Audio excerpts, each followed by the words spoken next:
You may have heard about the Quran's idea of paradise being 72 virgins, and I promise I will come back to those virgins.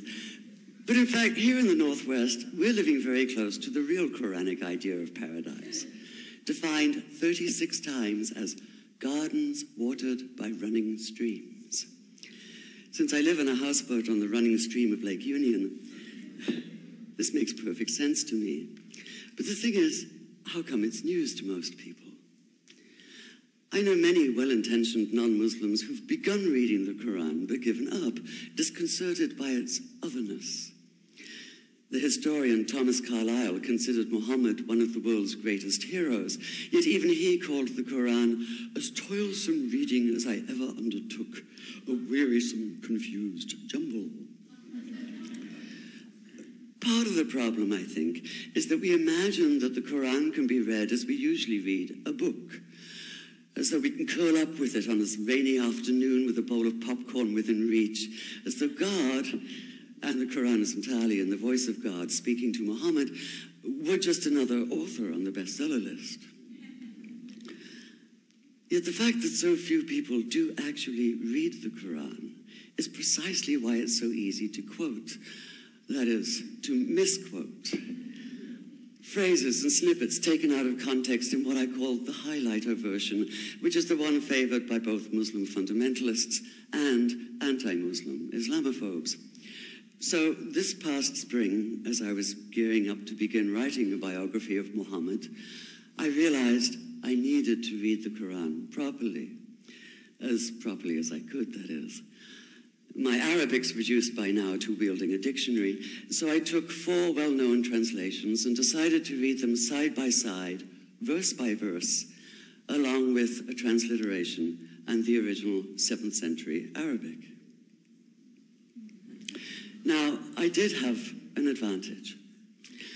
My last book was about the story behind the Shia-Sunni split, and for that I'd worked closely with the earliest Islamic histories, so I knew the events to which the Quran constantly refers, its frame of reference. I knew enough, that is, to know that I'd be a tourist in the Quran, an informed one, an experienced one even, but still an outsider, an agnostic Jew reading someone else's holy book. So I read slowly. I'd set aside 3 weeks for this project, and that, I think, is what is meant by hubris, because it turned out to be 3 months. I did resist the temptation to skip to the back where the shorter and more clearly mystical chapters are, but every time I thought I was beginning to get a handle on the Quran, that feeling of, I get it now, it'd slip away overnight, and I'd come back in the morning wondering if I wasn't lost in a strange land. And yet the terrain was very familiar. The Quran declares that it comes to renew the message of the Torah and the Gospels, so 1/3 of it reprises the stories of biblical figures like Abraham, Moses, Joseph, Mary, Jesus. God himself was utterly familiar from his earlier manifestation as Yahweh, jealously insisting on no other gods. The presence of camels, mountains, desert wells, and springs took me back to the year I spent wandering the Sinai desert.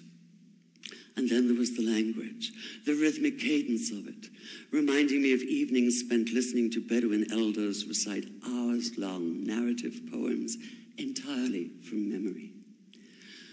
And I began to grasp why it said that the Quran is really the Quran, only in Arabic.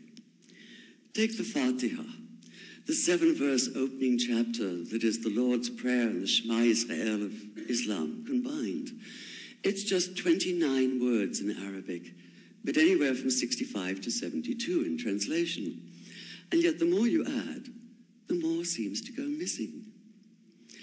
The Arabic has an incantatory, almost hypnotic quality that begs to be heard rather than read, felt more than analyzed.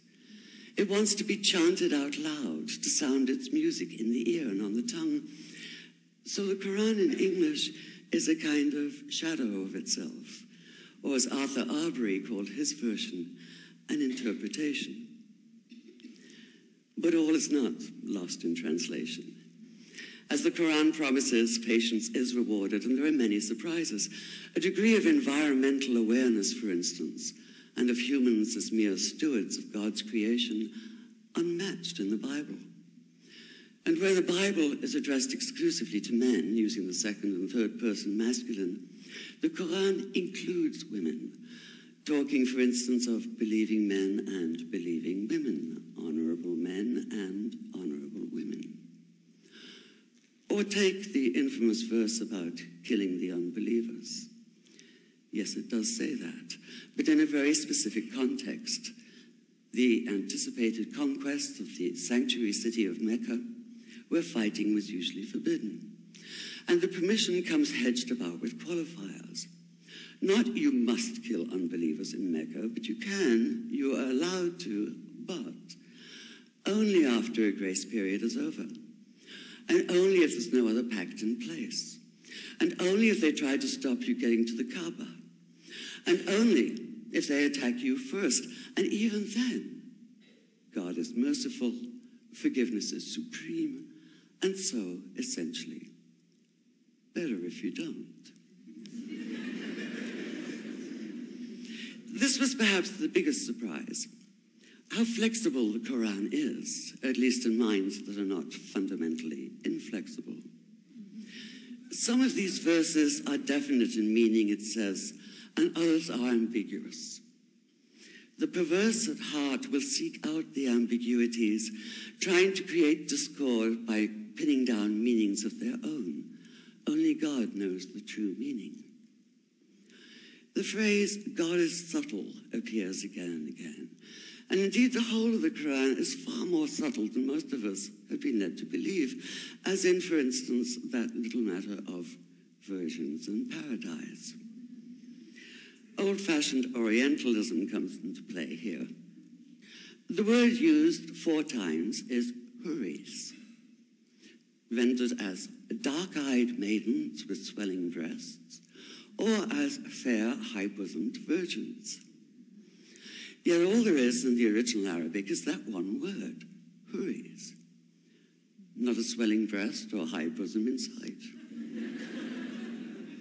Now, this may be a way of saying pure beings, like in angels, or it may be like the Greek kos, or koi, an eternal youth.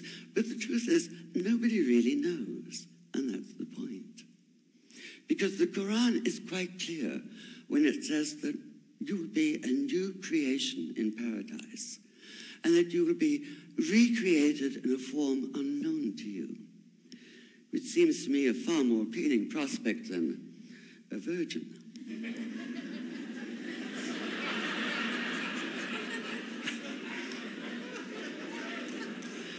And that number 72 never appears.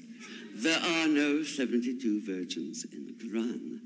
That idea only came into being 300 years later, and most Islamic scholars see it as the equivalent of people with wings sitting on clouds and strumming harps. Paradise is quite the opposite. It's not virginity, it's fecundity, it's plenty, it's gardens watered by running streams.